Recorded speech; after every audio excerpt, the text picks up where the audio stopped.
My dear soul, মন দিয়ে শুনে যাও তোমার সম্পর্কে এক গভীর সত্য, যেন এক অদৃশ্য আকাশের বিশাল প্রাঙ্গণে মহাবিশ্বের অলৌকিক সভায় তোমার নাম উচ্চারিত হয়েছে।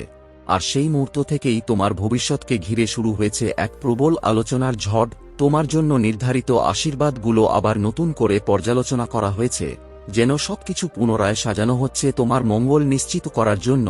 আর সেই প্রক্রিয়ার মধ্যেই এমন কিছু ঘটে গেছে যা তুমি কখনো কল্পনাও করোনি। এমন একজন মানুষ যার কাছ থেকে তুমি কোনোদিন কিছু প্রত্যাশা করোনি, সে হঠাৎ করেই তোমার পাশে এসে দাঁড়িয়েছে, যেন কোনো অদৃশ্য শক্তির নির্দেশে সে তোমার জন্য কলম তুলে নিয়েছে, হিসাবের খাতা খুলেছে এবং তোমার নামে লিখে দিয়েছে এক বিশাল প্রাপ্তির প্রতিশ্রুতি, এক অলৌকিক প্রতিপূরণ যা কেবল অর্থ বা বস্তু নয়, বরং এক ঐশ্বরিক স্বীকৃতি। তার নিজের কোনো স্বার্থ ছিল না, তবুও তার অন্তরের পবিত্র আহ্বানে সে এই কাজটি করেছে। আর এখন খুব অল্প দিনের মধ্যেই, নির্ধারিত এক বিশেষ দিনে সেই আশীর্বাদ তোমার জীবনে বাস্তব রূপ নিতে চলেছে। তুমি হয়তো এতদিন অপেক্ষা করতে করতে ক্লান্ত হয়ে পড়েছিলে, তোমার মনে প্রশ্ন জেগেছিল এই সুখের দিন আদৌ আসবে কিনা। কিন্তু আজ যেন স্বর্গ নিজেই তার ঘোষণা দিয়েছে, জানিয়ে দিয়েছে যে এটি কেবল আশীর্বাদ নয়, এটি এক ঐশ্বরিক প্রতিশ্রুতি পূরণের মুহূর্ত। এটি তোমার জন্য ন্যায়বিচারের জয়, কারণ যারা তোমার বিরুদ্ধে ষড়যন্ত্র করেছিল, যারা তোমার নাম মুছে দিতে চেয়েছিল, যারা মিথ্যা অপবাদ রটিয়েছিল, তারা ভুলে গিয়েছিল যে সবকিছুর ঊর্ধ্বে একজন সাক্ষী আছেন যিনি প্রতিটি কাজ, প্রতিটি ভাবনা, প্রতিটি গোপন পরিকল্পনা দেখেন। তিনি অন্ধকারে লুকানো সত্যকে একদিন আলোর মুখে আনেনি, আর তাই তোমাকে কখনো ভোলা হয়নি, বরং এক উচ্চতর আত্মিক স্তরে তোমার জন্য ইতিমধ্যেই এক আলোকময় উৎসব শুরু হয়ে গেছে। প্রকৃতিও সেই স্বর্গীয় নির্দেশ অনুসরণ করতে প্রস্তুত। এই সময়টা, এই কয়েকটি দিন যেন এক বিশেষ সময় যেখানে ঈশ্বরীয় শক্তি তোমার চারপাশে সক্রিয় হয়ে উঠেছে, যেন এক গোপন চুক্তি যা এতদিন অদৃশ্য ছিল, তা এবার সম্মানের সঙ্গে প্রকাশ পেতে চলেছে। তোমার জীবনে আসতে চলেছে এক বিশাল অর্থনৈতিক পরিবর্তন, এমন এক দরজা খুলে যাচ্ছে যা কোনো মানুষ, কোনো শত্রু কখনো বন্ধ করতে পারবে না, কারণ এটি মানুষের হাতে তৈরি নয়, এটি খোলা হয়েছে তোমার প্রাপ্যের জন্য। আর এই বার্তাটি তোমার কাছে পৌঁছানো কোনো কাকতালীয় ঘটনা নয়, এটি ঠিক সেই সময়ই এসেছে যখন এটি তোমার জীবনে প্রবেশ করার কথা ছিল, যেন স্বর্গদূতেরা এখন তোমার দিকে এগিয়ে আসছে সেই আশীর্বাদ পৌঁছে দেওয়ার জন্য সম্পূর্ণ প্রস্তুত হয়। কিন্তু এই আশীর্বাদের পেছনে ছিল এক দীর্ঘ লড়াই, এক অদৃশ্য বাধা, যেখানে এক নারী তার অন্তরের ঈর্ষা, ষড়যন্ত্র আর ছলনার আড়ালে দাঁড়িয়ে তোমার পথ আটকে রেখেছিল। সে জানত এই আশীর্বাদ একদিন তোমার কাছে পৌঁছবেই, আর সেই সত্য সে কোনোভাবেই মেনে নিতে পারছিল না। তাই বন্ধুর মুখোশ পরে সে তোমার কাছাকাছি থেকেছে, তোমার বিশ্বাস অর্জন করেছে, আর তুমি তোমার স্বভাব অনুযায়ী তাকে বারবার ক্ষমা করেছ, কারণ তুমি এমনই এক মানুষ যে দীর্ঘদিন রাগ ধরে রাখতে পারে না। তুমি আঘাত পেলেও শেষে ক্ষমা করে দাও, কিন্তু ঈশ্বর সব দেখেছেন। সেই নারী তোমার অজান্তে তোমার বিরুদ্ধে বদনাম করেছে, গোপনে নেতিবাচক শক্তি ছড়িয়েছে, এমনকি অন্যদের প্রভাবিত করার চেষ্টা করেছে যাতে তোমার পথ বিলম্বিত হয়। তার সঙ্গে ছিল এক প্রভাবশালী ও অহংকারী ব্যক্তির সমর্থন, যারা একসাথে তোমার অগ্রগতিকে থামানোর চেষ্টা করছিল। কিন্তু এখন সব হিসাব খুলে গেছে, সব সত্য প্রকাশের পথে। তার মুখোশ খুলে যাচ্ছে বা খুব শীঘ্রই খুলে যাবে, আর তার তোমার জীবনে যে হস্তক্ষেপ ছিল তা সম্পূর্ণভাবে বাতিল হয়ে গেছে। তাই এখন তুমি হয়তো নিজেই অনুভব করতে পারছো এক অদ্ভুত হালকা অনুভূতি, যেন বুকের ভেতর থেকে কোনো চাপ সরে গেছে, চারপাশের বাতাসে এক নতুন পরিবর্তনের গন্ধ ভেসে আসছে। আর এই অনুভূতিটা কোনো কল্পনা নয়, এটি সেই প্রক্রিয়ার শুরু যেখানে দীর্ঘদিনের বন্ধ দরজাগুলো একে একে খুলে যাচ্ছে, আর তোমার অন্তর আগেভাগেই সেই পরিবর্তনের আভাস পেয়ে যাচ্ছে। কারণ অন্তরই সবার আগে সত্যকে অনুভব করতে পারে। তোমার হাতে যে আশীর্বাদের চেক আসতে চলেছে, যে ডিভাইন ব্লেসিংস তোমার জীবনে প্রবেশ করতে যাচ্ছে, তা শুধু একটি পরিবর্তন নয়, বরং পুরো জীবনটাকেই এক নতুন দিকে ঘুরিয়ে দেওয়ার শক্তি রাখে। আর ঠিক এই কারণেই এমন কিছু মানুষ ছিল যারা কোনোভাবেই এই পরিবর্তনকে মেনে নিতে পারছিল না। তারা জানত এই আশীর্বাদ একবার তোমার জীবনে প্রবেশ করলে তুমি আর আগের জায়গায় থাকবে না। তাই হিংসার আগুনে জ্বলে তারা ছলে বলে কৌশলে নানা রকম বাধা সৃষ্টি করার চেষ্টা করছিল, গোপনে গুজব ছড়াচ্ছিল, বিভ্রান্তি তৈরি করছিল, যেন তোমার পথটা একটু হলেও দেরি হয়ে যায়। আর এই পুরো চক্রান্তে সে একা ছিল না, তার সঙ্গে ছিল এক প্রভাবশালী এবং অহংকারী ব্যক্তি, যে নিজের ক্ষমতার প্রভাব ব্যবহার করে তোমার অগ্রগতিকে আটকে রাখার চেষ্টা করছিল। কিন্তু এই সবকিছুই যতই নিখুঁত মনে হোক না কেন, কোনো কিছুই ঈশ্বরের দৃষ্টি এড়িয়ে যায়নি। আজ সেই অদৃশ্য শক্তি সব হিসাব খুলে ফেলেছে। প্রতিটি গোপন সত্য একে একে সামনে এসে পড়েছে, আর যে নারী এতদিন মুখোশের আড়ালে লুকিয়েছিল তার সেই মুখোশ এখন খুলে যাচ্ছে বা খুব শীঘ্রই সবার সামনে উন্মোচিত হবে। তার তোমার জীবনে যে হস্তক্ষেপ ছিল তা সম্পূর্ণভাবে বাতিল হয়ে গেছে, যেন এক অদৃশ্য আদেশে সব বাধা সরে গেছে। আর ঠিক এই কারণেই তুমি এখন নিজের ভেতরে এক অদ্ভুত হালকা অনুভূতি টের পাচ্ছ, যেন অনেক দিনের চাপ হঠাৎ করেই মিলিয়ে যাচ্ছে। চারপাশের বাতাসেও যেন নতুন কিছু আগমনের ইঙ্গিত আছে। এক শান্ত, স্বচ্ছ অনুভূতি তোমাকে ঘিরে ধরছে। আর এই অনুভূতিটা কোনো কল্পনা নয়, এটা সেই প্রক্রিয়ার শুরু, যেখানে এতদিনের বন্ধ দরজাগুলো ভেঙে পড়ছে, যেখানে আটকে থাকা পথগুলো আবার খুলে যাচ্ছে। আর তোমার অন্তর এই পরিবর্তনকে আগেভাগেই অনুভব করতে পারছে, কারণ অন্তরই সেই জায়গা যা সবকিছু ঘটার আগেই তার স্পন্দন পেয়ে যায়। তোমার আশেপাশে এমন একজন আছেন যিনি সত্যিকারের নির্ভরযোগ্য, যিনি নিছক একজন মানুষ নন বরং পজিটিভিটির এক জীবন্ত প্রতীক। আর আজ ঈশ্বরের অনুপ্রেরণায় তিনি তোমার নামে সেই আশীর্বাদের অধ্যায় লিখে দিয়েছেন। এটি কোনো করুণা নয়, কোনো কৌশল নয়, এটি সরাসরি ঈশ্বরের নির্দেশ। তিনি তোমার জীবনে আলো ছড়ানোর মাধ্যম হয়ে উঠেছেন, কারণ তারা বুঝে গেছে তুমি কে, তোমার ভেতরের শক্তি, তোমার সত্যতা, তোমার উদ্দেশ্য। আর সেই উপলব্ধি থেকেই তোমার নামে সেই চেক লেখা হয়েছে। তুমি এখন ধীরে ধীরে এগিয়ে যাচ্ছ তোমার জীবনের সবচেয়ে বড় ঘটনার দিকে। তাই নিজেকে প্রস্তুত রাখো, কারণ এই মাস এবং আগামী মাসের প্রথম 9 দিনের মধ্যেই সেই আশীর্বাদ তোমার জীবনে প্রবেশ করার প্রবল সম্ভাবনা তৈরি হয়েছে। আর শুধু তাই নয়, এই মাস থেকে শুরু করে সামনের 3টি মাস তোমার জন্য এক স্বর্গীয় পরিকল্পনার অংশ হিসেবে নির্ধারিত হয়েছে। তাই এই সময়টায় তোমাকে বিশেষভাবে সতর্ক থাকতে বলা হচ্ছে। নিজের ভেতরের কথা, নিজের স্বপ্ন, নিজের পরিকল্পনা কাউকে সহজে জানাবে না, কারণ এই বার্তাটি শুধুই শব্দ নয়, এটি ঈশ্বরের ইচ্ছার প্রকাশ। তোমার জীবনে এক বিশাল পরিবর্তনের দরজা ইতিমধ্যেই খুলে গেছে। এক বিশাল ডিভাইন ব্লেসিংস তোমার দিকে এগিয়ে আসছে। আর এখন আর কোনো শক্তি, কোনো বাধা তোমার সামনে দাঁড়াতে পারবে না। তোমার সামনে যা আসবে তা আশীর্বাদ হয়ে আসবে। আর যে নারী এতদিন তোমার পথ আটকানোর চেষ্টা করছিল, সে এখন নিজের কাজের জন্য লজ্জিত হবে, কারণ তার মুখোশ খুলে যেতে শুরু করেছে। আর তুমি এখন ঈশ্বরের আশীর্বাদে আগের থেকে অনেক বেশি সুরক্ষিত। তোমার নাম যেন মহাবিশ্বের নথিতে উজ্জ্বল হয়ে জ্বলছে। আর তোমার নামে লেখা সেই চেক এখন সিলমোহর ভেঙে প্রকাশিত হতে চলেছে। তবে এটিকে শুধু অর্থের প্রতীক ভেবে ভুল করবে না। এটি তোমার সম্মান, মর্যাদা, আত্মিক পুনঃপ্রতিষ্ঠা এবং গভীর আনন্দের প্রতীক। কিন্তু এই সময়েও তোমাকে সতর্ক থাকতে হবে। সেই নারী বা তার মতো মানুষদের থেকে দূরে থাকতে হবে, কারণ তারা আবার মুখোশ পরে ফিরে আসতে পারে, ক্ষমা চাইতে পারে, তোমার হৃদয়ের কোমলতাকে ব্যবহার করতে চাইতে পারে। কিন্তু মনে রেখো, এটি ক্ষমার বিষয় নয়, এটি আবার প্রতারণার ফাঁদ হতে পারে। তাই তাদের কোনোভাবেই বিশ্বাস করা যাবে না, কারণ তারা কখনোই তোমার ভালো চায়নি।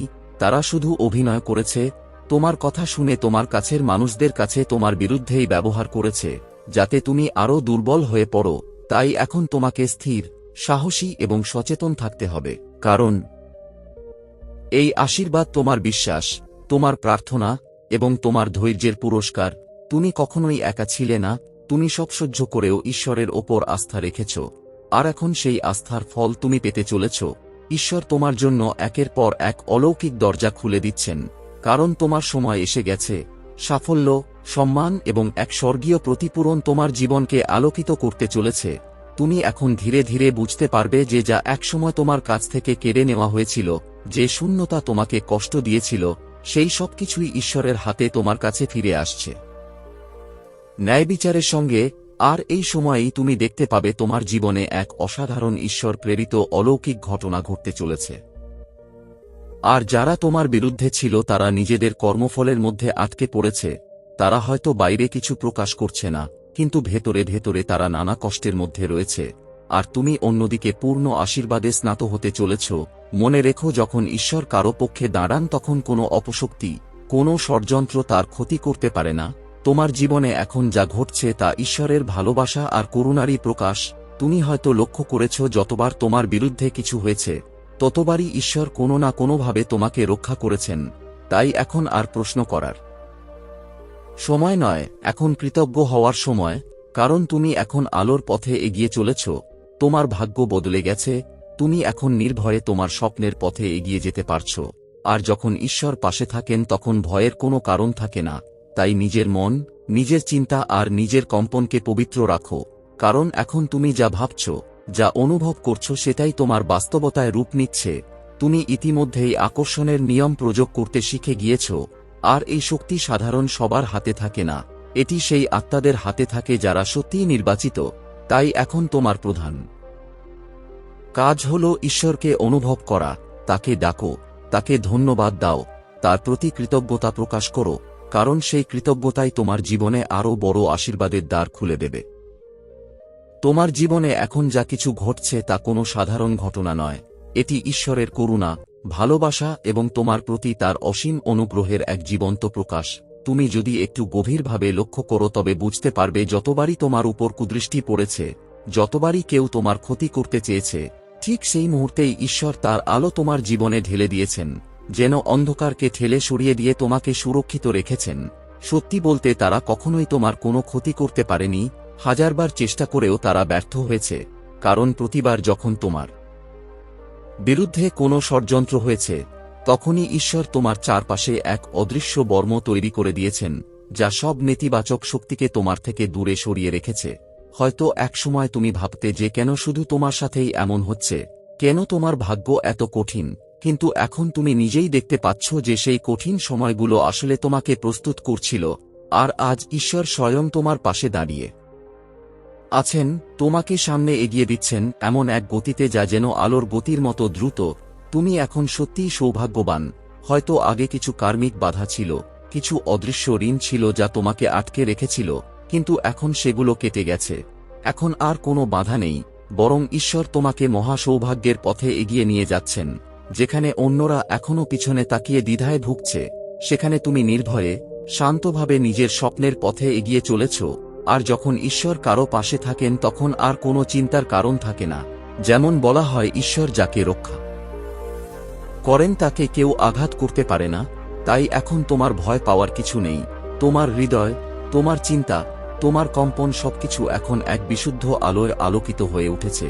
তুমি যা ভাবছ তাই ধীরে ধীরে বাস্তবে রূপ নিচ্ছে। তুমি যা অনুভব করছো সেটাই তোমার জীবনের বাস্তবতা হয়ে উঠছে, কারণ তুমি এখন নিজের জীবনে আকর্ষণের নিয়ম প্রয়োগ করতে শিখে গিয়েছ। আর এই শক্তি সবার মধ্যে থাকে না, এটি তাদের মধ্যেই জাগ্রত হয় যারা সত্যিই ঈশ্বরের প্রিয় সন্তান, যারা নিজের ভেতরের আলোকে চিনতে পারে।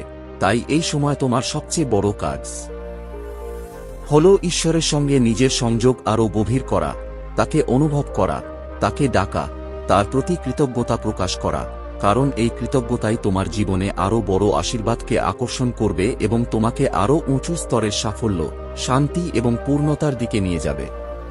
কারণ ঈশ্বর কখনোই আমাদের বাহ্যিক চাহিদায় খুশি হন না, তিনি খুশি হন আমাদের অন্তরের গভীরতা, আমাদের আন্তরিক প্রার্থনা আর কৃতজ্ঞতার অনুভূতিতে। আর আমার প্রিয় আত্মা, এটাই সেই পথ যা ধীরে ধীরে তোমাকে এমন এক উচ্চতায় নিয়ে যায় যেখানে তোমার আত্মা ঈশ্বরের প্রেমের সঙ্গে একাকার হয়ে যায়। তাই এই মুহূর্তে নিজেকে একটু থামাও, চোখ দুটো আলতো করে বন্ধ করো, আর নিজের ভেতরের সেই নীরব জায়গাটায় পৌঁছে যাও যেখানে শুধুই তুমি আর তোমার সৃষ্টিকর্তা। অনুভব করো প্রতিটি শব্দ, প্রতিটি নিঃশ্বাস, যেন প্রতিটি মুহূর্তে ঈশ্বরের আলো তোমাকে ছুঁয়ে যাচ্ছে। আর সেই গভীর সংযোগের মধ্যেই তুমি মনের ভেতর বলতে শুরু করো, হে প্রভু, তুমি যেখানেই থাকো আমি জানি তুমি আমার কথা শুনছ। আমাকে সেই আলো রাখো যা তোমার হৃদয় থেকে প্রবাহিত হয়। আমার আত্মাকে বিশ্রাম দাও, আমার মনকে শান্ত করো, আমার জীবনের প্রতিটি অন্ধকার পরিকল্পনাকে তুমি বাতিল করে দাও আর আমার পথকে আলোকিত করো। আমাকে সেই সত্যের পথ দেখাও যেখানে তুমি আমাকে নিয়ে যেতে চাও। আমার চারপাশে তোমার সুরক্ষার বৃত্ত তৈরি করো যাতে কোনো শক্তি আমার আলোকে নিভিয়ে দিতে না পারে। আমি আজ কৃতজ্ঞ তোমার সব আশীর্বাদের জন্য, যেগুলো আমি দেখতে পাই আর যেগুলো এখনো অদৃশ্য। আমার আত্মাকে এমনভাবে জাগিয়ে দাও যেন আমি সর্বদা তোমার করুণা অনুভব করতে পারি। আমাকে ক্ষমাশীল করো কিন্তু অন্ধ নয়, আমাকে সতর্ক করো কিন্তু ভীত নয়। আমার হৃদয়ে এমন এক আনন্দ ভরে দাও যা কোনো মানুষ দিতে পারে না। আমাকে সঠিক সময়ে সঠিক স্থানে সঠিক মানুষের সঙ্গে যুক্ত করো। তুমি আমার জীবনের একমাত্র পথ প্রদর্শক হও। আমার মন থেকে সব ভয় আর সন্দেহ দূর করে আমাকে অটল বিশ্বাসে পূর্ণ করো। আমার হাতে এমন আশীর্বাদ তুলে দাও যা আমি কখনো কল্পনাও করিনি। তুমি সেই সব পথ খুলে দাও যা শুধু তুমি খুলতে পারো। আমার জীবনের হারানো অংশগুলোকে ফিরিয়ে দাও মর্যাদা, শান্তি আর আনন্দের মাধ্যমে। আমি তোমার সন্তান, আমি তোমার কাছে নিজেকে সমর্পণ করছি আর আজ কৃতজ্ঞ যে তুমি আমার পক্ষে কাজ করছো। আর এই প্রার্থনাগুলো কোনো সাধারণ শব্দ নয়, এগুলো এক অলৌকিক আহ্বান, এক ঈশ্বরীয় চাবি যা অদৃশ্য জগতের দরজাগুলো খুলে দেয়। আর তুমি এখন এমন এক উচ্চ কম্পনের স্তরে পৌঁছে গেছো যেখানে স্বর্গ তোমার সাড়া শুনতে পায়, মহাবিশ্ব তোমার পক্ষে কাজ করে আর তোমার প্রতিটি অনুভূতি ধীরে ধীরে বাস্তবে রূপ নিতে শুরু করে। তোমার হৃদয় যেখানে ঈশ্বরের নামে স্পন্দিত হয় সেখানেই তার উপস্থিতি অনুভব করা যায়। আর এই প্রার্থনার প্রতিটি মুহূর্ত তোমাকে আরও শক্তিশালী, আরও আলোকিত করে তুলছে, যেন এটি তোমার জীবনে এক অদৃশ্য কবচ হয়ে তোমাকে রক্ষা করছে। এখন আর কিছুই তোমাকে থামাতে পারবে না, কারণ তুমি এমন এক পথে দাঁড়িয়ে আছো যেখানে প্রতিটি চিন্তা, প্রতিটি অনুভূতি তোমার ভবিষ্যতের বাস্তবতা তৈরি করছে। তাই এই সময় তোমার একমাত্র কাজ হলো নিজের ভেতরের পজিটিভিটিকে ধরে রাখা, নিজের স্বপ্ন আর পরিকল্পনাগুলো সবার কাছে প্রকাশ না করা, কারণ সব মানুষ তোমার শক্তি বুঝবে না। তুমি পজিটিভ ভাবো, পজিটিভ অনুভব করো আর পজিটিভ কল্পনা করো, কারণ আকর্ষণের নিয়ম এখন পূর্ণ শক্তিতে তোমার জীবনে কাজ করছে। আর এটি শব্দ বোঝে না, এটি বোঝে তোমার বিশ্বাস, তোমার অনুভূতি আর তোমার মনোযোগ। তাই কোনোভাবেই নিজেকে নেতিবাচক চিন্তার মধ্যে ডুবোতে দিও না, কারণ সেই চিন্তাগুলোই আবার বাস্তব হয়ে উঠতে পারে। তুমি হয়তো মাঝে মাঝে আশেপাশের মানুষের আচরণে বিভ্রান্ত হতে পারো, ভয় পেতে পারো, কিন্তু মনে রেখো এইসব মুহূর্তই তোমার শক্তিকে পরীক্ষা করে। আর ঠিক তখনই তোমাকে নিজের ভেতরের আলোতে ফিরে আসতে হবে, ধৈর্য রাখতে হবে, কারণ সবকিছুই সময় নিয়ে আসে। যেমন একটি শিশু ধীরে ধীরে হাঁটতে শেখে, পড়ে গিয়ে আবার উঠে দাঁড়ায়, ঠিক তেমনি তোমার আশীর্বাদও ধীরে ধীরে তোমার দিকে এগিয়ে আসছে। আর একবার যখন তা পৌঁছাবে তখন তুমি বুঝতে পারবে সব অপেক্ষার মূল্য ছিল। এখন আর কোনো ষড়যন্ত্র তোমার পথে দাঁড়াতে পারবে না, কারণ ঈশ্বরের করুণা তোমাকে ঘিরে রেখেছে। তুমি সুরক্ষিত, তুমি আশীর্বাদপ্রাপ্ত। আর এই মুহূর্তে তুমি যে বার্তাটি শুনছ সেটিও কোনো কাকতালীয় ঘটনা নয়, এটি এক আধ্যাত্মিক সংকেত যে তুমি নির্বাচিত, ঈশ্বর তোমার পাশে আছেন, আর তোমার জীবনে এক নতুন অধ্যায় শুরু হয়ে গেছে। তাই কৃতজ্ঞ থাকো, ভালোবাসায় ভরপুর থেকো, নিজের আলোকে জ্বালিয়ে রাখো, কারণ সামনে তোমার জন্য অপেক্ষা করছে এক অসাধারণ অলৌকিক ভবিষ্যৎ, এক নতুন শুরু যা তোমার জীবনকে চিরতরে বদলে দেবে। আর এই পথচলায় যত বেশি তুমি ভালোবাসা আর আশীর্বাদ ছড়াবে তত বেশি তা বহুগুণ হয়ে তোমার জীবনেই ফিরে আসবে। তাই পজিটিভ থেকো, সংযুক্ত থেকো, আর সবসময় মনে রেখো, এটি কোনো শেষ নয়, এটি এক দিব্য সূচনা। তোমার আত্মার আলো জ্বালানোর সময় এখনই। Love you all guys. Thank you God, thank you universe, thank you my guardian angel. Thank you তোমার সেই অদৃশ্য রক্ষাকর্তাদের যারা সব সময় তোমার পাশে আছে।